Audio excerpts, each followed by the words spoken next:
आज मंगळवार 9 जुलै. सर्वांना मंगळवारच्या शुभेच्छा.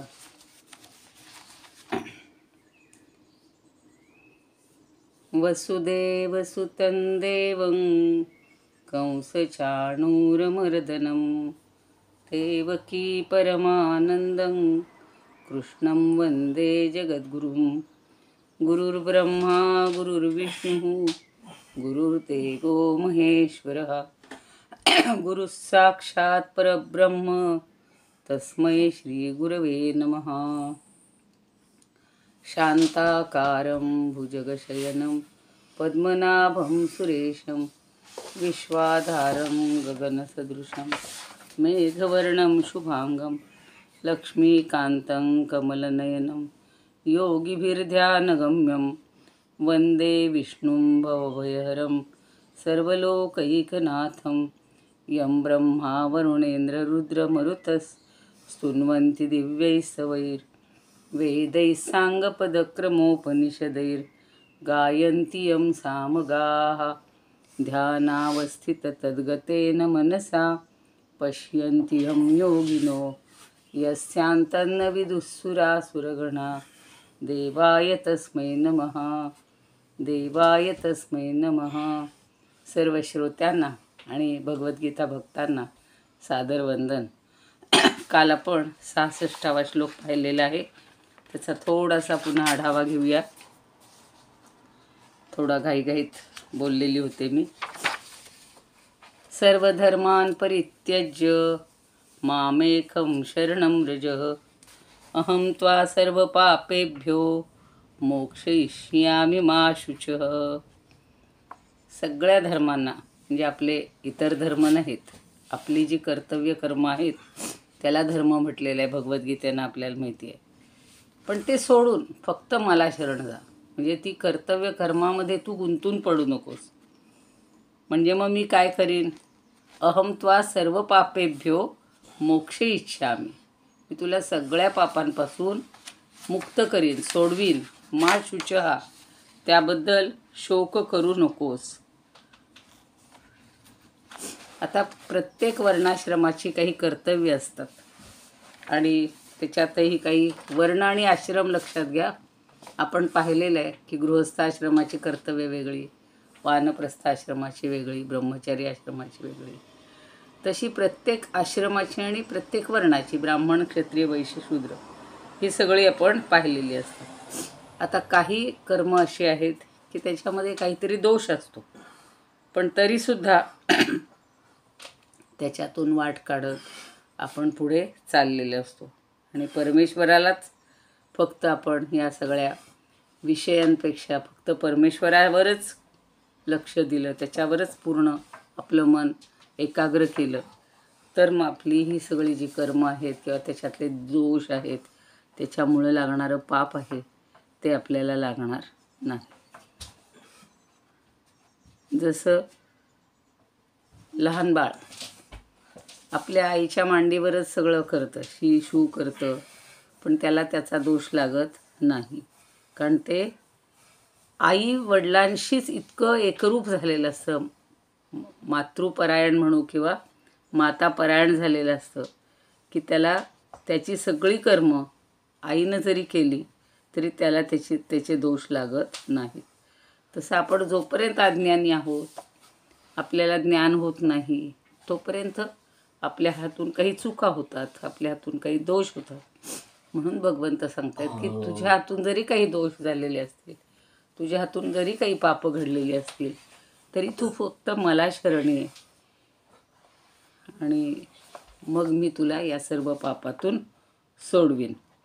तर ज्ञानदेव त्याच्याबद्दल एक ओवी म्हणतात.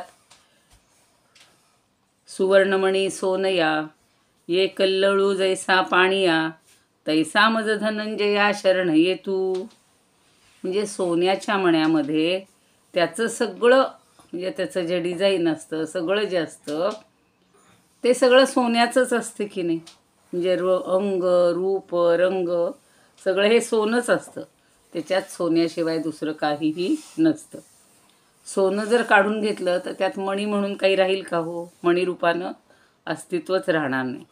तसं पाण्यावरची जी लाट असते ती जर पाण्यापासून दुरावली गेली तर तिच्यात काही अस्तित्व राहील का? नाही. कारण पाणी हेच तिचं रूपरंग अंग असतं.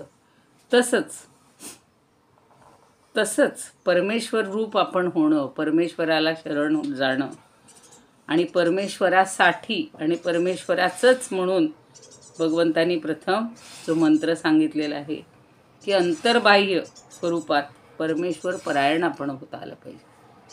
बघा आता हे सगळे संत सतत आपल्या नादात होते, भगवंताच्याच नादात होते. काहीही हो, इकडे सृष्टीचा प्रलय हो म्हणजे म्हणून ते भर्तृहरी म्हणतो की काही हो, मोठाली संकट आली, काही झाली तरी जसे सज्जन लोक, धीर लोक आपल्या न्याय्य मार्गावरून जात नाहीत, पलीकडे जात नाहीत, तसंच आपण फक्त परमेश्वरार्पण बुद्धीनं सगळं केलं.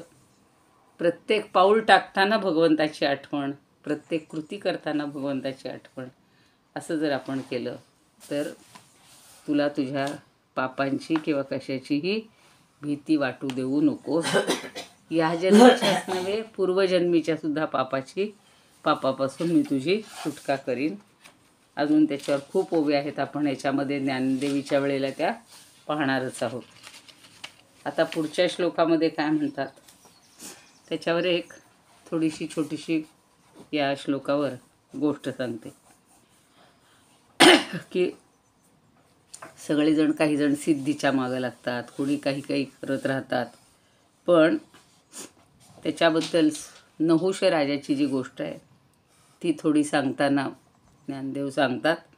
नहुषू स्वर्गाधिपती जाहला, परी राहटी भांबावला, तो भुजंगत्व पावला नेणसी काही. नहुषाची जर गोष्ट माहिती असेल तर त्यानं 100 यज्ञ केले आणि इंद्रपदाचा अधिकारी झाला, इंद्रपदावर पोहोचला. मग ब्रह्महत्येच्या पापक्षालनासाठी पहिला इंद्र जो आहे तो तपस्येला गेला आणि म्हणून काही काळापुरतं नहुषाला इंद्रपद प्राप्त झालं. तर अधिकार, सत्ता, ऐश्वर या सगळ्या गोष्टी नहुषाला एकदम नवीन होत्या, एकदम प्राप्त झाल्या.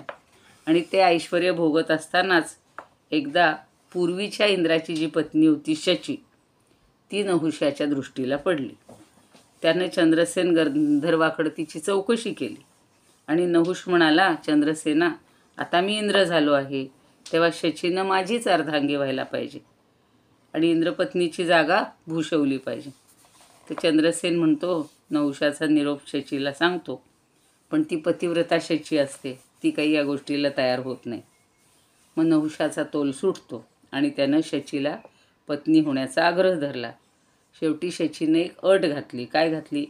की सप्तऋषींच्या रथातून तू संध्याकाळी सूर्य अस्ताला जाण्यापूर्वी माझ्या महालात पोहोचलास तर मी तुझा स्वीकार करीन. बघा आता, मग तो कामांध झालेला नहुष सप्तऋषींना जोडलं बरं का त्यानं.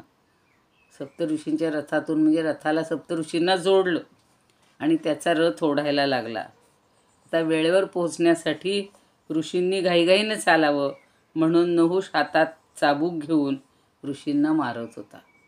किती मनुष्य विषयांच्या आणि ह्याच्या आहारी गेल्यावर. आणि एक शब्द आहे श्रू धातू म्हणजे सरणे, बराबरा चालणे, आणि त्याचं एक रूप होतं सर्प. बरं का, सर्प म्हणजे लवकर लवकर पुढे चाला म्हणून तो सारखा तोंडानं म्हणत होता.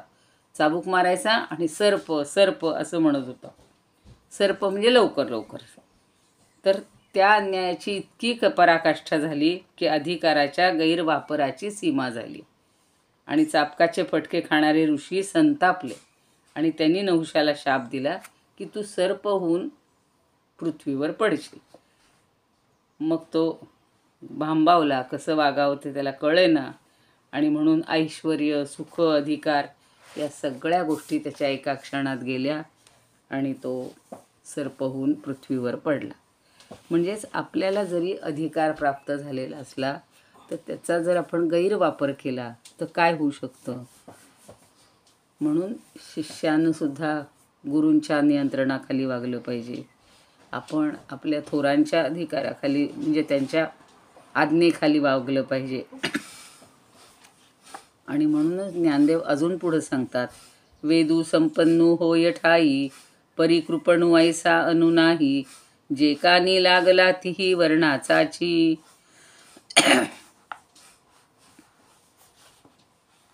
बऱ्याच त्या ओव्या आहेत की वेद आपल्या ठिकाणी अगदी ज्ञानसंपत्तीनं गडगंज भरलेला आहे, पण त्याच्यासारखा दुसरा कंजूष कुठेही सापडणार नाही. कारण तो काय करतो? ब्राह्मण, क्षत्रिय, वैश्य या 3 वर्णाशीच कानगोष्टी करतो आणि स्त्री, शूद्र, मानवी बाकीचे जीव आहेत त्यांना आपल्या यज्ञ मंदिरात किंवा ज्ञानमंदिरात बिलकुल ठाव ठिकाणा देत नाही. वेद स्वस्थ राहिलेला आहे. म्हणून ज्ञानदेव असं म्हणतात की मला असं वाटतं की या पुरातन काळाच्या दोषाचं परिमार्जन करण्यासाठी वेदच या गीताशास्त्र रूपाचं वेश बदलून सर्वांना साध्य झाला आहे. आणि एवढंच नव्हे तर अर्थरूपानं मनात शिरून, श्रवणानं कानी लागून किंवा जपाच्या मिशानं वदनात राहून वेद तर गीतारूपानं वाटेल त्याला प्राप्त होतं. म्हणजे वेदापेक्षा सुद्धा ज्ञानदेवांनी गीतेला महत्त्व दिलेलं आहे. आणि गीतेचा पाठ ज्याला येतो त्याच्या संगतीत गीतेचं सगळं लिखाण करून केवळ पुस्तक म्हणून जो जवळ बाळगतो त्यालासुद्धा सगळं श्रेष्ठत्व प्राप्त होत असतं किंवा मोक्षसुखाचं अन्नछत्र उघडलं जातं. इतक्या सुंदर त्यांनी कल्पना केल्या आहेत. आता आपण गीतेच्या अगदी शेवटच्या टप्प्यात आलेलो आहोत आणि गीताशास्त्राचं महत्त्व ज्ञानदेव सांगत आहेत. तसंच या श्लोकाचंही महत्त्व आपल्या लक्षात येईल की जरी कर्म करत असताना आपली एखादी गोष्ट चुकली असली तरी भगवंत एवढी आपल्याला गॅरंटी देत आहेत, एवढं आश्वस्त करतायत की मी तुला सगळ्यापासून सोडवीन, फक्त तू कर्म कर, फक्त तू श्रद्धा ठेव, फक्त तू मला शरण ये, फक्त तुझी श्रद्धा माझ्या ठिकाणी असू देत. आणि सगळ्या संसाराचं एवढं प्रचंड ओझं हे भगवंत चालवत आहेत. म्हणून पुढं ते काय सांगतात पुढच्या श्लोकात बघूया. इदंते ना तपस्काय ना भक्ताय कदाचन, न चा शुश्रूषवे वाच्यन, न च माम योऽभ्यसूयति. आता पुढं काय म्हणतात? इदम म्हणजे हे, ते म्हणजे तुला. न अतपस्काय, अतपस्क म्हणजे तप न करणारा, तपाचरण न करणाऱ्याला. पुन्हा न अभक्ताय, सगळ्या ठिकाणी न अधिक तो पुढचा शब्द आलेला आहे. नातपस्काय म्हणजे न अतपस्काय, नाभक्ताय म्हणजे न अभक्ताय, कदाचन. जो भक्त नाही, जो तपाचरण करत नाही त्याला कदाचन म्हणजे कधीही, नच अशुश्रूषवे, अशुश्रूषवे म्हणजे ऐकण्याची इच्छा नसणाऱ्याला. न हा शब्द आधी लावला आणि च हा जे अव्यय आहे. आणि कुणाकुणाला तर अतपस्काय, अभक्ताय, अशुश्रूषवे. दुसऱ्या ओळीला आता इतकं जोडून घेता येत नाही म्हणून च घालावं लागला.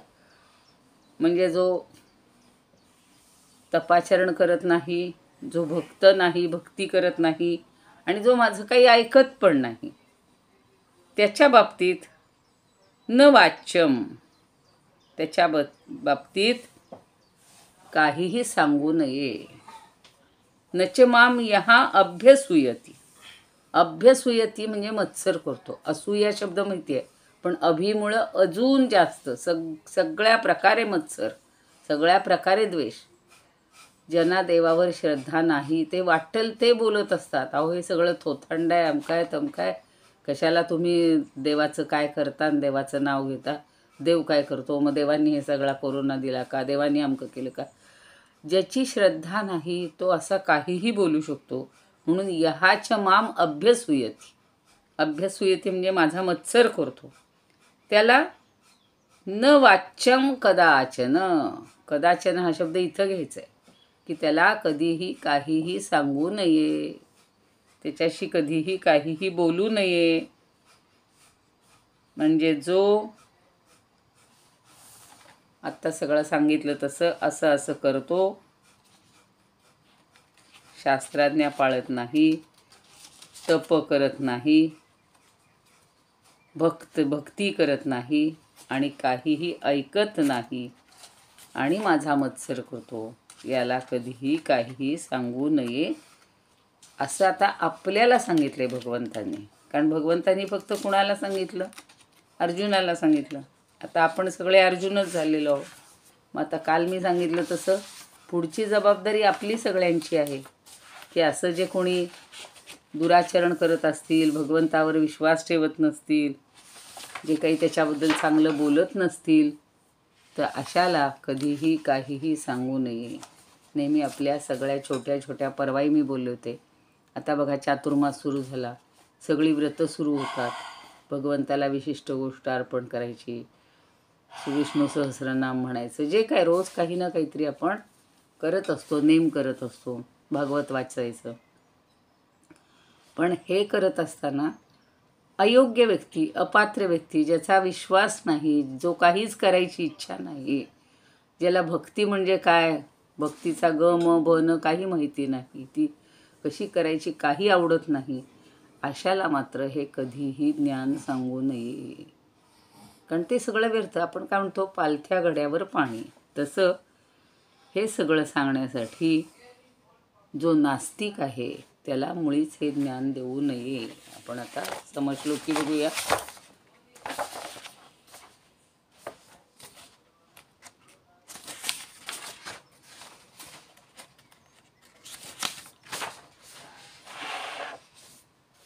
न कधी हे कधी त्यास तपोही न अभक्त जो, श्रवणेच्छा नसे जास माझा मत्सर जो करी. म्हणजे ह्या अशांना मुळीच द्यायचं नाही.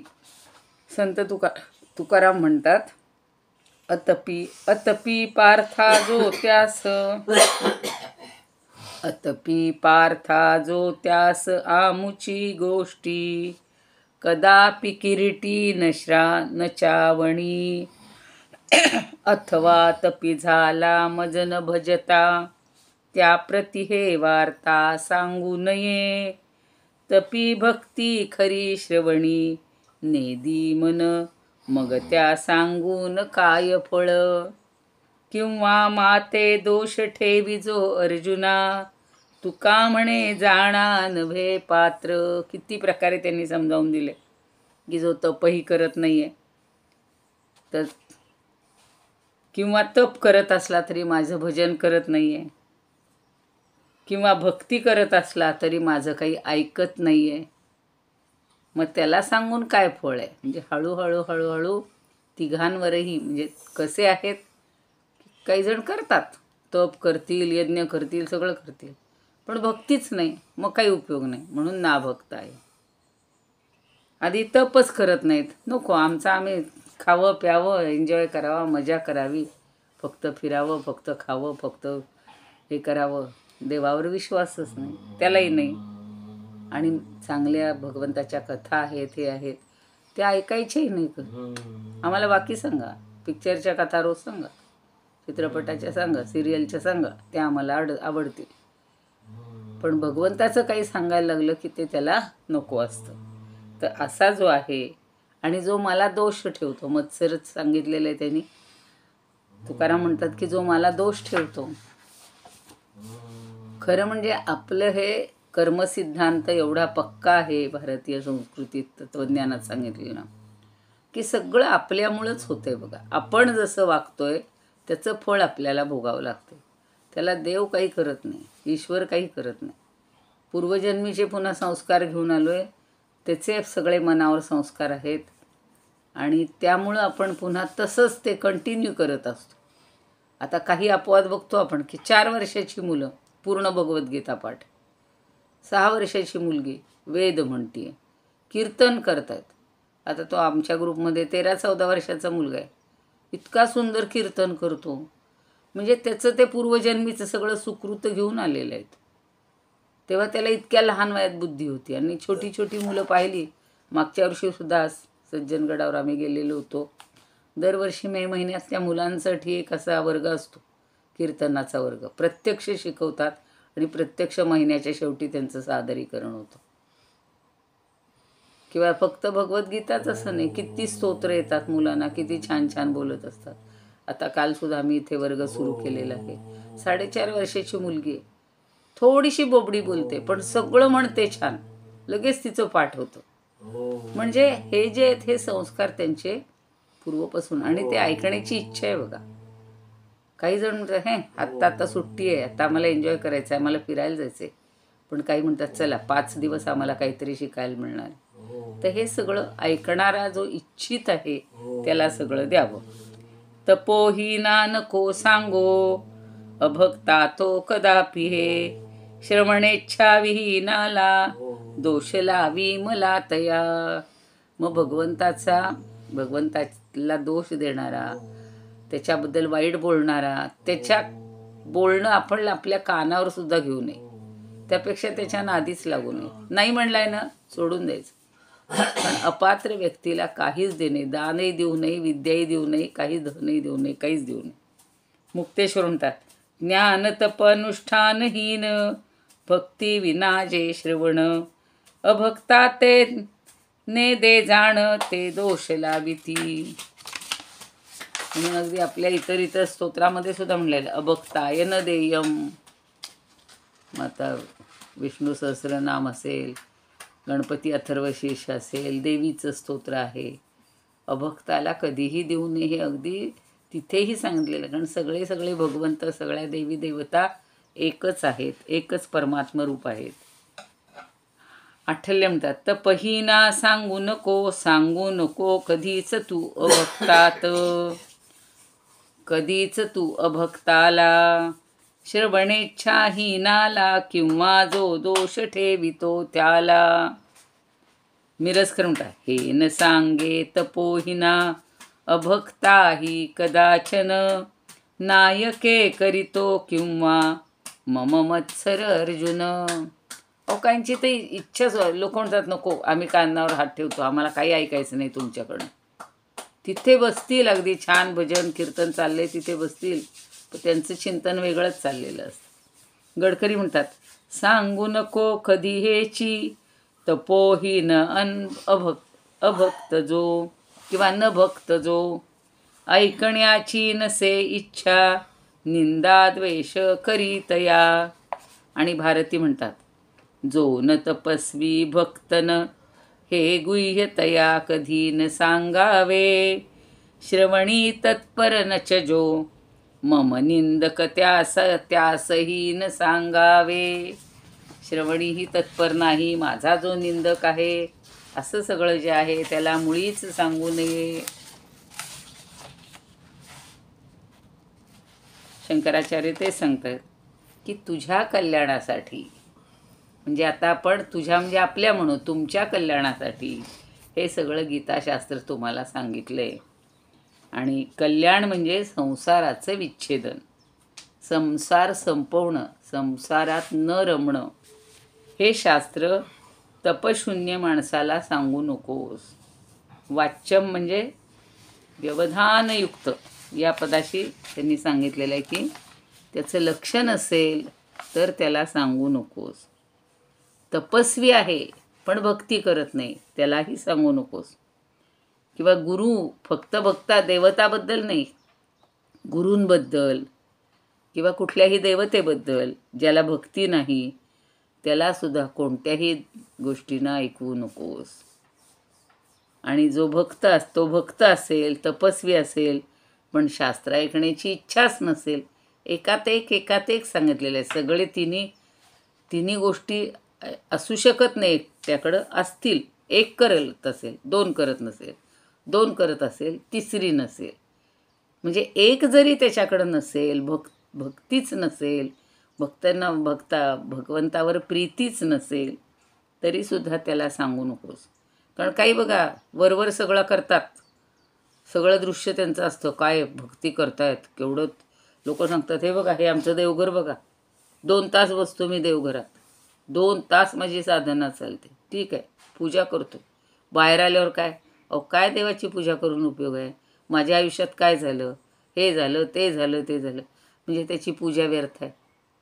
एखादा तपश्चर्या करत असेल पण भगवंताचं काही ऐकूनच घेत नसेल, मीच श्रेष्ठ, माझी तपश्चर्या श्रेष्ठ, तर त्यालाही काही उपयोग नाही. म्हणून भगवंत सांगतात की मी वासुदेव आकारधारी परमेश्वर, त्या माझ्याबद्दलच जर दोषमय दृष्टी असेल, मला जो जाणतच नसेल, माझ्यावर आत्मप्रशंसेचा दोषाचा आरोप करत असतील, म्हणलं ना स्वतःचीच प्रशंसा करत बसतात.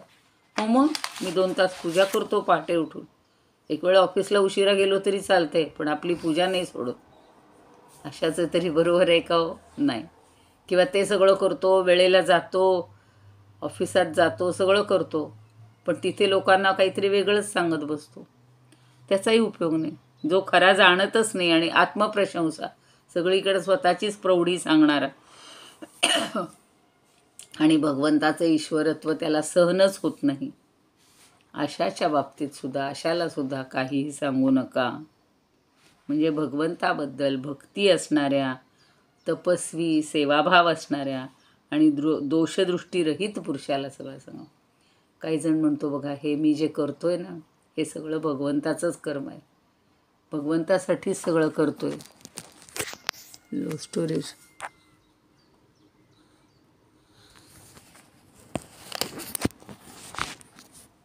या सगळ्या गोष्टी आपल्याला कळल्या पाहिजेत आणि दोषदृष्टीरहित, अत्यंत श्रद्धावंत, भगवंताबद्दल प्रेम असणाऱ्या आणि भगवंतालाच उद्देशून सगळ्या करणाऱ्या, सेवाभाव वृत्तीनं करणाऱ्या, भक्ती करणाऱ्या अशाच व्यक्तीला हे शास्त्र सांगावं. हे शास्त्र एवढंसं नाही आहे, सगळ्या वेद, उपनिषद, सगळ्या पुराणं, सगळ्याचं सार काढून, सगळ्याचं काय ज्याला आपण म्हणू अर्क, म्हणजे सगळ्यात जे महत्त्वाचं आहे तेवढंच फक्त भगवद्गीतेनं सांगितलं. आता परवा कोणतरी म्हणत, फक्त भगवद्गीता शिकून काय उपयोग आहे, बाकीचं नको का शिकायला? हो ना, पण आपल्याला तर आयुष्य थोडं आहे, आपण सगळे वेद तर कोणी शिकू शकत नाही. वेदामध्ये सुद्धा काही जण फक्त ऋग्वेद शिकतात, काही फक्त यजुर्वेद, काही फक्त सामवेद आणि काही अथर्ववेद, असे ठराविकच तुम्ही शिकू शकता. आता सगळे म्हणे आम्ही उपनिषदांचा वर्ग सुरू केला. अहो, एक एक उपनिषद तुम्हाला वर्षभर पुरेल एवढं आहे. बृहदारण्यक उपनिषद शक्यच नाही एका ह्याच्यात शिकून होणं. मग इतकं सगळं शिकण्यापेक्षा छांदोग्य उपनिषद तसंच मोठं आहे. केन वगैरे अगदी छोटी आहेत, ती तुमची होतील 2 तासातही शिकून होतील. मग एवढं ते आणि काही जण म्हणतात आम्ही आता ते सगळं करा. पुराणं, सगळी पुराणं शक्य आहे का आपल्याला सगळी वाचणं? अहो, एक भागवत पुराण वाचून शक्य आहे, पण त्यातलं ग्रहण करणं शक्य आहे का? नाही. मग इतकं सगळं करण्यापेक्षा एक भगवद्गीता शिकली तरी बास आहे, एक ज्ञानेश्वरी शिकली तरी बास आहे. त्याच्यातनं आपल्याला सगळं सोपं करून सगळं भगवंतांनी सांगितलेलं आहे. तर पुढचं म्हणून पुढचा श्लोक तसाच सांगितलेला आहे. काय? य इमं परमं गुह्यं मद्भक्तेष्वभिधास्यति भक्तिं मयि परां कृत्वा मामे वैश्यत्य संशयः. आता पुढं सांगतायत की जर य म्हणजे यहा, इदम म्हणजे हे, परमं गुह्यम अत्यंत गुह्य असं, मद्भक्तेषु अभिधास्यति माझ्या भक्तांनाच, अभिधास्यति म्हणजे सांगतात. कशी? भक्तिमयी परां कृत्वा, आणि माझ्यावर अत्यंत भक्ती करून, माम एव एष्यति इति असंशयः, तो माझ्याजवळच येतो याबद्दल संशय नाही.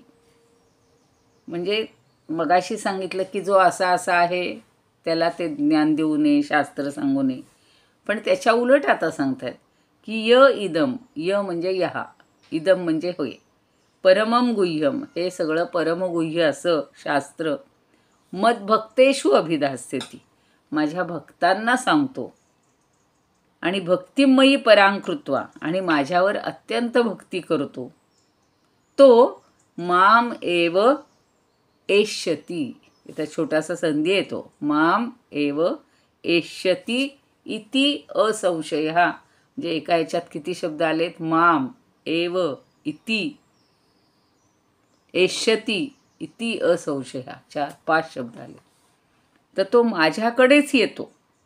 असे जे कोणी अत्यंत भक्तिभावाने माझ्याच भक्तांना सांगतात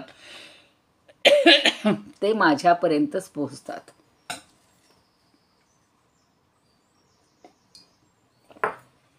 म्हणून स्वामीजी मागे आले होते बघा संगमनेरला, आणि त्यावेळेला या सगळ्या गीता परिवारात जे शिकतायत त्यांना असं दर एकादशीला काहीतरी या भगवद्गीतेवर अधिक चर्चा करणं हे ते असं ठरवलेलं होतं. आणि मग तेव्हा ते येऊन सांगत होते की खरंच ते भाग्यवान आहेत की जे आपल्या जवळचं ज्ञान किंवा भगवद्गीता इतरांना शिकवतात. हे फार मोठं काम आहे म्हणे. जे शिकतायत ते तर अभिनंदनीय आहेतच, पण जे शिकवतात त्यांचं अभिनंदन अधिक करायला पाहिजे. भगवंत इथं तेच सांगतायत, आणि भगवंताचा संदेश स्वामीजींनी तेव्हा सांगितलेलं होतं की हे फार परमकर्तव्य आहे, फार मोठं आहे. भले तुम्ही एकाला शिकवा. आता अगदी सुरुवातीच्या काळात आमचे एक म्हातारे संस्थापक होते गणेश मंदिराचे, आणि त्यांना असं त्यावेळेला वाटलं की पूर्ण गीता जो शिकवेल त्याला मी 500 रुपयाचं बक्षीस देईन. आणि म्हणून त्यांनी काही रक्कम ठेवलेली होती, आणि त्या रकमेच्या व्याजावर तुम्ही असं सगळ्यांना द्या म्हणून सांगितलेलं होतं. तर मग एक छोटी मुलगी होती, 5 वर्षाची मुलगी होती, तिची बहीण होती 2-3 वर्षाची. तर तिची आई आमच्याकडं आली आणि म्हणाली की आणि आम्ही शिकवतच होतो सगळ्यांना, मोठे लहान, केंद्रातली अशी ती बालसंस्कार केंद्रातली, म्हणजे ज्यांना आई वडील गरीब आहेत किंवा नाहीत अशांचे, असं मोठं केंद्र आहे आमच्या इथे. मग त्यांना आम्ही शिकवायचो. ती 60-70 मुलं नेऊन बसायची, आणि त्याच्याचबरोबर मग हे आसपासचे सगळे छोटे छोटे. तर त्या मुलीनं तिची इच्छा व्यक्त केली आईनं की मला पूर्ण गीता शिकायची. तर बाकी सगळे ऐकत होते, शिकत होते, 2-4 अध्याय पाठ करत होते. पण ती मुलगी छोटीशी 3-4 वर्षात, 2-3 वर्षात तिनं पूर्ण गीता पाठ केली. 8वी-9वीला जाईपर्यंत तिची पूर्ण गीता पाठ झाली. आणि मग तिला ते बक्षीस आमच्यातर्फे तर 500 रुपयाचं होतं. तर बरोबर त्यावेळेला गीता रहस्य हे जे ग्रंथ आहे टिळकांचा, ते पुस्तक तेव्हा 500 रुपयाला चांगल्या प्रतीतले ते मिळत होतं. आम्ही तिला ती भेट दिली. आणि नंतर कळलं की शंकराचार्य परीक्षा घेतात आणि त्याच्यातून त्यांना 21,000 किंवा 25,000चं सर्टिफिकेट आणि सन्मान करतात. तर मग ते संगमनेरला आलेले होते स्वतः शंकराचार्य. त्यावेळेला त्या मुलीची झाली परीक्षा. गीता परिवारातल्या इतर महिला काही होत्या, कोणी पुरुष होते, तिथं येऊन त्यांची परीक्षा घेतली. आम्ही सगळ्या मोठा समाज त्यावेळेला हजर होता, आणि सगळ्यांच्या देखत ती परीक्षा झाली.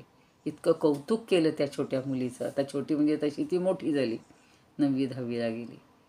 तर शिकणाराही आहे आणि शिकवणारे पण आहेत. आमच्या ज्या अध्यक्ष आहेत त्यांनी तिची जास्त तयारी करून घेतली, आणि शुद्धता शिकवणं, थोडंसं सांगणं, म्हणजे थोडे मूळ संस्कार हे आम्ही करत होतो. पण हे असं करणं आणि आतून त्याला वाटणं, तर त्यांच्यासाठी भगवंत अगदी उदार असतात आणि आपल्याला सगळं देऊ इच्छितात.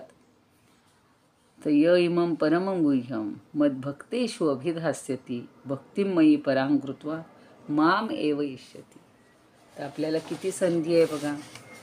आता काही जण बघा शिकतायत, ते पुढे शिकवत आहेत. आता दादांनी काल एक त्या माधवी महाजन म्हणून कोण आहेत त्यांचं एक हे दिले की आपल्या परिवारातल्याच शिकून पुन्हा इतरांना शिकवणं, इतरांना ज्ञान देणं, हे सुद्धा फार मोठं कर्तव्य आहे, आणि ते आपण करायला पाहिजे.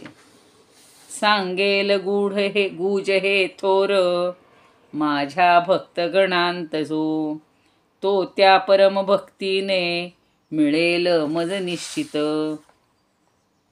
तुकाराम म्हणतात, भक्तवृंदी भक्ती करुनिया मान्य, झाला त्यास धन्य आम्ही म्हणू. ते गुह्य श्रेष्ठ प्रगटुनी वाणील, तैसाची ऐकेल भावे कोणी. अहो नुसतं ऐकलं तरी श्रवण केल्याचे फळ म्हणले ना. निश्चये पावन माझ्या ठाई येती, तुकया संगती कीर्ती तेथी. फुलासंगी मातीस वास लागे. सज्जनांच्या सहवासात राहिलं तर तोही गुणवान म्हणून मानला जातो, त्यालाही मान दिला जातो. म्हणून आपण चांगल्यांच्या संगतीत राहायला पाहिजे. आपला ग्रुप हा फार चांगला झालेला आहे बघा. इतके दिवस सचोटीनं आपण ज्ञानेश्वरी शिकतो आहोत, विष्णू सहस्रनाम झालं, आता भगवद्गीता आपली संपत आली. कालच मला हे म्हणले भगवद्गीता संपली तर 2 तास म्हणे ज्ञानेश्वरी घे. म्हणलं तसं नाही, आपल्याला काहीतरी दुसरी नवीन योजना करता येईल. माझ्या भक्तात जो माझी भक्ती थोर करूनिया, सांगेल हे महागुह्य पावेल मज निश्चित. तर हे सगळं जो सांगेल तो निश्चित मला पावेल. गोखले म्हणतात, जो या परमगुह्या ते माझ्या भक्ता कथील तो, पावोनी दृढ मद्भक्ती मत्पदा येन संशय. सेनापती बापट म्हणता, हे गुह्य उत्तम ज्ञान मद्भक्ता ऐकवील जो, हे गुह्य उत्तम ज्ञान मद्भक्ता ऐकवील जो, तो तिया श्रेष्ठ भक्तीने निसंशय मला मिळे.